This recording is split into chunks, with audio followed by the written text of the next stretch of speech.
Welcome to my channel achieve with astro Sudha. आप सबको astrologer सुधा वाधवा बेदी की प्रेम भरी नमस्ते। आज के एपिसोड के अंदर हम बात करने जा रहे हैं केतु की पोजीशन इन 6th हाउस, जिसके लिए सबसे पहले ये जानेंगे कि क्या आपके वैदिक चार्ट के अंदर केतु आपके 6th हाउस के अंदर है। केतु वैदिक एस्ट्रोलॉजी में क्या रिप्रेजेंट करता है, 6th हाउस के वैदिक एस्ट्रोलॉजी में क्या रिप्रेजेंट करता है। केतु की जो स्पेशल दृष्टिज हैं अपने से 5वें, 7वें और 9वें हाउस के ऊपर, वो किन किन हाउसेस पे हैं और वो क्या रिप्रेजेंट करती हैं। तो सबसे पहले ये जानने के लिए कि केतु आपके 6th हाउस में है या नहीं है, हम सबसे पहले ये जानेंगे कि आपके चार्ट में हम एक चार्ट बना रहे हैं।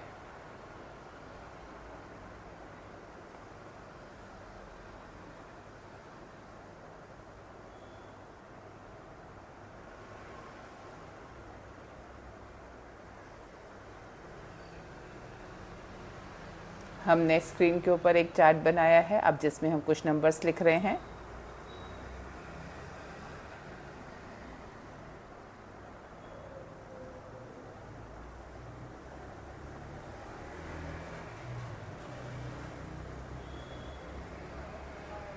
यहाँ पे हमने 1 से लेके 12 तक कुछ नंबर लिखे हैं, जो कि हमारी राशियों को रिप्रेजेंट करते हैं। 12 राशियाँ जो कि एरीज से लेके पाइसेस तक। जहाँ पे हमने 1 लिखा है वो वैदिक चार्ट के अंदर हमेशा 1st हाउस कहलाता है। यहाँ पर नंबर कुछ भी हो सकता है, आपको उससे कंफ्यूज नहीं होना है। आपके चार्ट में ये 1 से लेके 12 तक कोई भी नंबर लिखा हुआ हो सकता है। जब हम इस नंबर की बात करते हैं तो ये नंबर डिपेंड करता है आपके date of birth, time of birth और आपके प्लेस ऑफ बर्थ पे। आपका लैटिट्यूड, लॉन्गिट्यूड क्या है, टाइमिंग्स क्या हैं आपके बर्थ के, उसके हिसाब से राइजिंग साइन क्या था आपका, वो यहाँ पर रिप्रेजेंट होता है। लेकिन हाउसेस जो हैं वो चार्ट के अंदर हमेशा फिक्स होते हैं, इसलिए जहाँ पे 1 लिखा है वो हमेशा ही 1st हाउस कहलाता है। यहाँ से आपको एंटी क्लॉकवाइज जो है काउंट करना है और देखना है कि 6 कहाँ पे आ रहा है। 1 2 3 4 5 6, यानी कि जहाँ 6 लिखा हुआ है, क्योंकि अभी हमने क्या किया है, राशि जहाँ लिखी है और जो हाउस नंबर है उसे सेम ले लिया है, जस्ट आपकी कन्वीनियंस के लिए। तो जहाँ पे 6 है, अगर आपका केतु इस ट्रायंगल के अंदर है, इसका मतलब आपके चार्ट के अंदर केतु आपके 6th हाउस के अंदर है। अब यहाँ से जब हम उसकी दृष्टि लेते हैं केतु की, तो केतु की जो 5वीं दृष्टि है, जहाँ पे प्लैनेट है उसे आप नंबर 1 मानते हैं। और वहाँ से आगे चलते हुए आप ये देखेंगे कि एंटी क्लॉकवाइज ही कि 5वां घर कौन सा है। ये हो गया 1 2 3 4 और ये 5, यानी कि केतु की जो 5वीं दृष्टि है वो 10वें घर पे है। यहाँ से ही आगे बढ़ेंगे 6 और ये 7, यानी कि जो 7वीं दृष्टि है वो 12वें घर पे है। और फिर यहाँ से आगे बढ़ते हुए 8 और ये 9, जो 9वीं दृष्टि है केतु की वो आपके 2nd हाउस पे है। अब आपका 10th, 12th and 2nd house क्या रिप्रेजेंट करता है, ये जब हम इसके दृष्टियों की बात करेंगे उस समय इस बारे में भी बात करेंगे। अब हम इसके लिए आगे बढ़ते हैं कि आपके चार्ट के अंदर केतु क्या रिप्रेजेंट करता है। आपके चार्ट में नहीं, वैदिक एस्ट्रोलॉजी के अंदर केतु क्या रिप्रेजेंट करता है।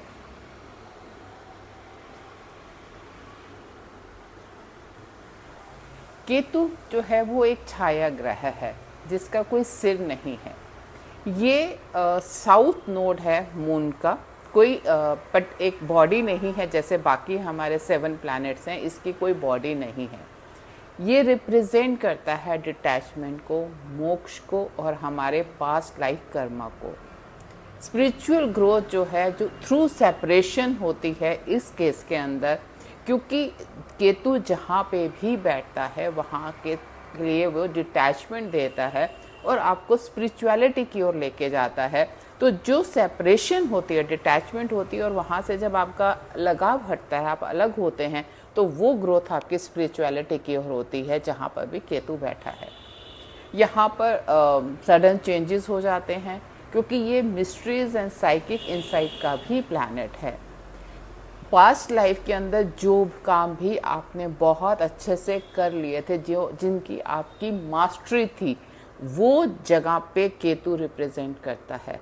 यानी कि जिस घर के अंदर केतु बैठा हुआ है, उससे रिलेटेड जो भी ट्रेड्स हैं, उन सब के ऊपर अपने पास्ट लाइफ में आप मास्टरी करके आए हैं।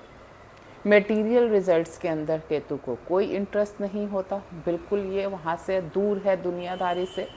और जहाँ पर भी केतु बैठता है वहाँ पे ये एक स्ट्रेंज टाइप का मिक्सिंग करता है, एक्सपर्टीज़ का भी एंड डिसकनेक्शन का भी। यानी कि आपके कि उस पर्टिकुलर एरिया में आपकी एक्सपर्टीज़ भी होंगी, लेकिन आपको उसमें कोई कनेक्शन फील नहीं होगा या कोई इंटरेस्ट फील नहीं होगा, डिस्पाइट द फैक्ट कि आप उसमें मास्टर हैं उस चीज़ के। तो केतु क्या करता है, डिसॉल्व कर देता है, कॉर्ड्स को कट कर देता है, और आपके अंदर ये फीलिंग होती है, ये मेरे को ना ये चीज़ आई न्यू अबाउट इट, मैं बहुत अच्छे से जानता हूँ, और अब मुझे इसको मतलब अंदर ही देखना है, मुझे इसको बाहर दुनिया के लिए मेरे को इसका कोई इंटरेस्ट नहीं है। तो ये जो है ये मोक्ष की तरफ आपको लेके चलता है ये प्लैनेट, इसीलिए हम इसको बोलते हैं कि ये मोक्ष का कारक है, क्योंकि जो एक कंफ्यूजन क्रिएट करता है और बिलोंगिंगनेस जो है वो नहीं होती है जब हम केतु की बात करते हैं।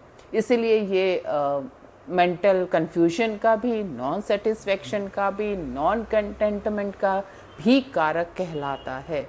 सिग्निफिकेटर है रियलिटीज़ ऑफ लाइफ का, क्योंकि जहाँ पे ये बैठता है आपको असलियत लोगों की, चीज़ों की, जिस भी जहाँ से रिलेटेड ये हैं उनके बारे में आप समझने लगते हैं। स्पेशली जब भी आपकी केतु की महादशा या अंतरदशा या प्रतंत्र दशा के अंदर आप होते हैं, तो वो आप उस चीज़ को खास फील करते हैं कि कैसे आपका डिस्कनेक्शन है या किस तरह का आप बिहेवियर आप रिसीव करते हैं वहाँ से लोगों से। को रूलर है स्कॉर्पियो का। स्कॉर्पियो का एक लॉर्डशिप है आपकी मंगल की, और दूसरी लॉर्डशिप है केतु की। और स्कॉर्पियो क्या है, आपके कालपुरुष कुंडली में 8th हाउस में रहता है वहाँ पे। तो जब 8th हाउस का होने की वजह से इसके अंदर जो ट्रांसफॉर्मेटिव एनर्जीज बहुत ज़बरदस्त होती हैं, इसीलिए जब इसकी दशाएं या जब भी आप फेस करते हैं तो यू सी कि नेटिव्स के अंदर बहुत ज़्यादा चेंज आता है, क्योंकि रियलिटीज़ ऑफ लाइफ को वो फेस करते हैं, स्पिरिचुअल अवेकनिंग की ओर चलते हैं, और बहुत ज़्यादा उनका जो इंटरेस्ट है वो स्पिरिचुअलिटी की ओर ही होने लग जाता है। रिसर्च के लिए बहुत ही अच्छा प्लैनेट है, और साथ ही रिसर्च किसी भी फील्ड में हो, it could be medical, engineering, occult sciences, anything, लेकिन अगर आप उस तरफ बढ़ना चाहते हैं तो केतु जो है वो बहुत ही अच्छा प्लैनेट है आपको वो डायरेक्शन में ले जाने के लिए।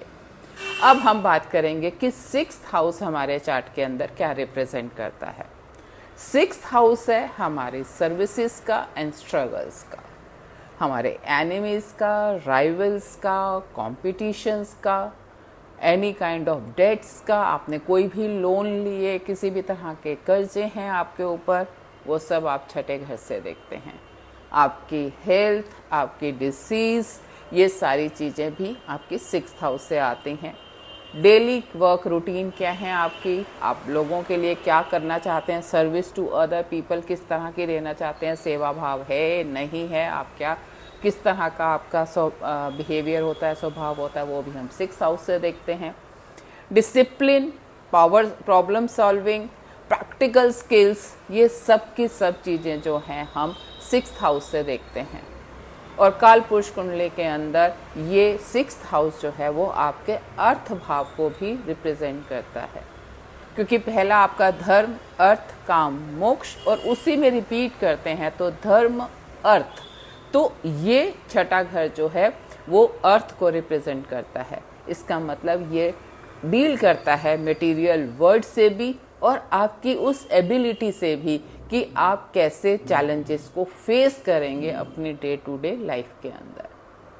अब जब केतु हमारा 6th हाउस के अंदर आके बैठा तो planet of detachment and in the house of enemies, competition, loan, debts, day to day life, services, then how this two things are going to mix with each other, अब हम इसे समझने की एक एक पॉइंट पे समझने की कोशिश करेंगे।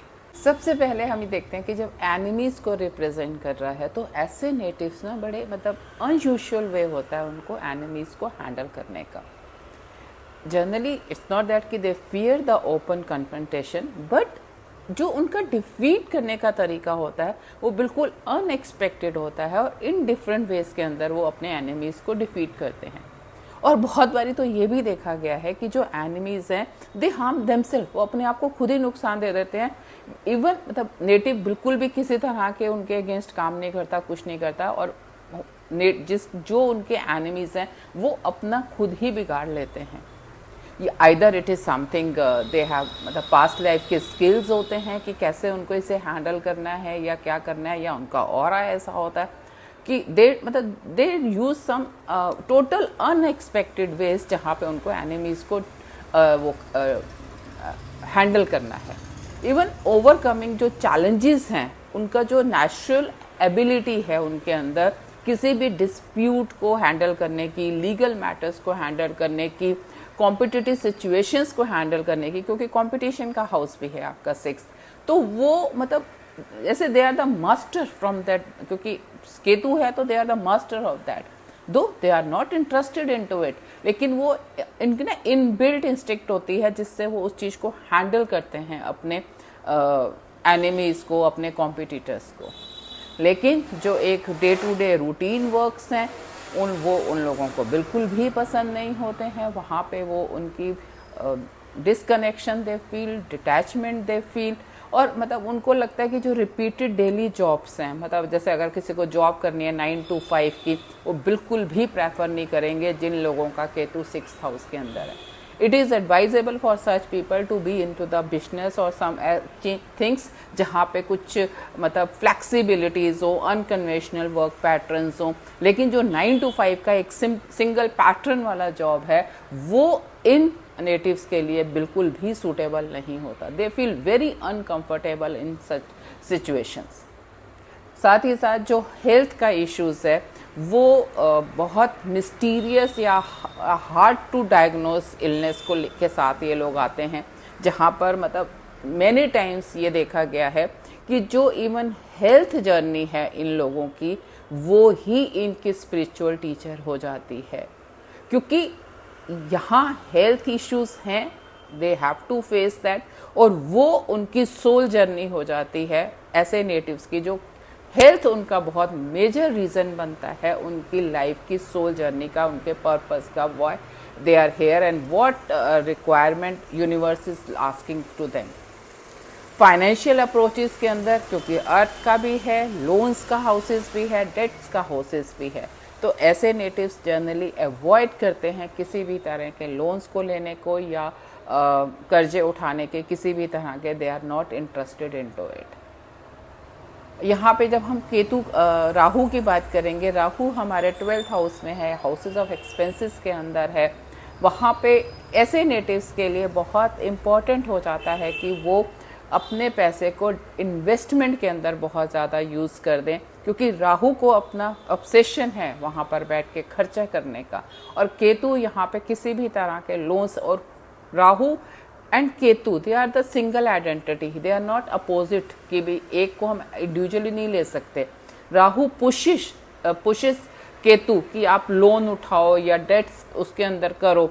तो ऐसे नेटिव्स के लिए इट इज़ एडवाइजेबल ऑलवेज कि अगर आपने लोन लिया और इन्वेस्टमेंट्स करी, बिजनेस के अंदर हैं, then it is a good thing. Otherwise Ketu doesn't want कि आप किसी भी तरह के लोन्स को लें या आप डेट्स के अंदर आएँ। ऐसे नेटिव जो है बहुत सेवा भाव भी बहुत रखते हैं, क्योंकि ये सर्विस का हाउस भी है, और Ketu is a spiritual planet. तो चैरिटी में, हीलिंग वर्क में या लोगों की हेल्प करने में, किसी को भी कोई नीड है, और अगर केतु किसी ऐसे नेटिव के पास चला जाता है जिसका केतु 6th हाउस में है, he will get a good support from that person, क्योंकि वो उनकी इनबिल्ट क्वालिटी है to help the people in need. तो वो चीज़ इनको बहुत ही ज़्यादा इफ़ेक्ट करती है, एंड दे जनरली वांट कि what ever best they can do for the society, they will do that. Now moving towards that हमारी दृष्टि के ऊपर हम जब आगे बात करें तो जो 5वीं दृष्टि है हमारी वो 10वें घर के ऊपर है।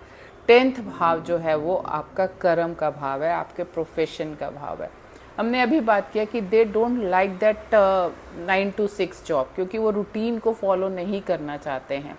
And same thing happens when it is expecting the 10th। मतलब आपके रूटीन भी है, 10th के ऊपर भी दृष्टि भी है, then they look for that unconventional kind of things. ऐसा मतलब जॉब जो कि एक रूटीन से हट कर हो। और ऐसे अभी बहुत ज़्यादा ऐसे में होता है कि they are unsatisfied into their professions. बहुत ज़्यादा ब्रेक्स इनकी लाइफ के अंदर आते हैं प्रोफेशन को लेके, they are not satisfied. And many times it is seen कि जिस तरह की एजुकेशन इन्होंने ली है अपनी लाइफ के अंदर, जो इनका प्रोफेशन है वो उस एजुकेशन से मैच नहीं करता, क्योंकि they are not comfortable into one kind of a thing. और बहुत ज़्यादा प्रोफेशंस के अंदर अप्स एंड डाउन आते हैं बिकॉज ऑफ दैट केतुस एस्पेक्ट, क्योंकि एक नॉन अटैचमेंट भी नहीं है उनको, कनेक्शन फील नहीं करते हैं, रूटीन जॉब्स के अंदर इंटरेस्टेड नहीं है बिल्कुल भी, और कन्वेंशनल काइंड की जो चीज़ें हैं उसके अंदर they don't want to get themself attached, जिस कारण से ये चीज़ नेटिव्स के लिए बहुत इम्पॉर्टेंट। जैसे आई मेंशन्ड अर्लियर ऑल्सो कि अगर ये नेटिव्स, क्योंकि I am going to check that another aspect, जो मैंने आपको पहले कहा कि जो 7वीं दृष्टि है वो 12वें घर पे है, वहाँ राहु है। 6 के अंदर it doesn't want the routine job. 10th के अंदर प्रोफेशन के अंदर कन्वेंशनल नहीं चाहिए, कनेक्शन फील नहीं होता है, और उधर से राहु बैठता है, खर्चा कराने के लिए बहुत ज़्यादा पुश करता है लोन्स के लिए। तो ऐसे नेटिव्स के लिए इट इज़ ऑलवेज एडवाइजेबल कि if they go for the kind of A business जहाँ पे बहुत सारा इन्वेस्टमेंट और अलग अलग जगह पे लगाया जा सके, वो चीज़ इन लोगों के नेटिव्स के लिए बहुत ही ज़्यादा फ्रूटफुल होती है, जहाँ पे they enjoy that thing. Moving further to another this thing, another part of the 12th house, जहाँ पे वो मोक्ष स्थान भी है और केतु आपका स्पिरिचुअल प्लैनेट भी है, तो वो स्पिरिचुअल लिंकिंग भी देता है, कार्मिक लिंक देता है। ऐसे नेटिव्स का ये देखा गया कि इनको बहुत ज़्यादा इंटरेस्ट होता है हॉस्पिटल्स में, आश्रम्स में या प्रिजन्स के अंदर, क्योंकि हम जेल की बात भी करते हैं तो 12th हाउस से देखते हैं। तो जब केतु है, सर्विस करना चाहता है, मोक्ष स्थान को भी देख रहा है, स्पिरिचुअल प्लैनेट है, तो ऐसे नेटिव्स के अंदर इनबिल्ट होता है, they have an liking for working. कार्मिक लिंक है उनका कि उनको हॉस्पिटल्स में काम करना अच्छा लगता है, आश्रम्स में जाके वो काम करते हैं, इवन जेल में जाके भी वो कैदियों के लिए भी काम करना पसंद करते हैं, वो इनके अंदर से फील आता है। Moving to the 9th aspect की हम बात करते हैं तो 9th एस्पेक्ट इनका 2nd हाउस के ऊपर होता है, जो कि हमारा कुटुंब का स्थान है, हमारी स्पीच का, हमारा एक्यूमुलेशन ऑफ मनी का स्थान है। अगेन इन्वेस्टमेंट में आपके लिए बेनिफिशियल है, लेकिन accumulation of wealth Ketu doesn't want that, it doesn't let you have. Definitely आपको not can't go by just one this thing कि केतु का एस्पेक्ट है, you have to see the 2nd house also. 2nd house के lordship का क्या dignity है, कारक Jupiter की क्या डिग्निटी है। बट इन अदरवाइज जो केतु का एक एस्पेक्ट है वो डिटैच करता है नेटिव को, फैमिली से भी डिटैचमेंट करता है, आपके 12th हाउस से भी एक्यूमुलेशन ऑफ वेल्थ से भी डिटैच करता है, और आपके बोलने के ऊपर भी, स्पीच को भी ये रिप्रेजेंट करता है। तो such natives don't like to speak much, उनको कम बोलना पसंद है, काम की बात बोलना पसंद है, and they keep themselves little detached from the family and all. आज के एपिसोड के अंदर केतु की प्लेसमेंट 6th हाउस के अंदर के बारे में इतना ही। और अगर आपका केतु भी 6th हाउस में है और आप अपने आप को रिलेट करते हैं इस एनालिसिस से, तो हमें कमेंट बॉक्स के अंदर लिखकर ज़रूर बताएं। और अगर आपको ये चैनल पसंद आया हो, आपको एपिसोड पसंद आया हो, तो इसे सब्सक्राइब करें, लाइक करें एंड शेयर करें। आपका दिन शुभ हो। धन्यवाद।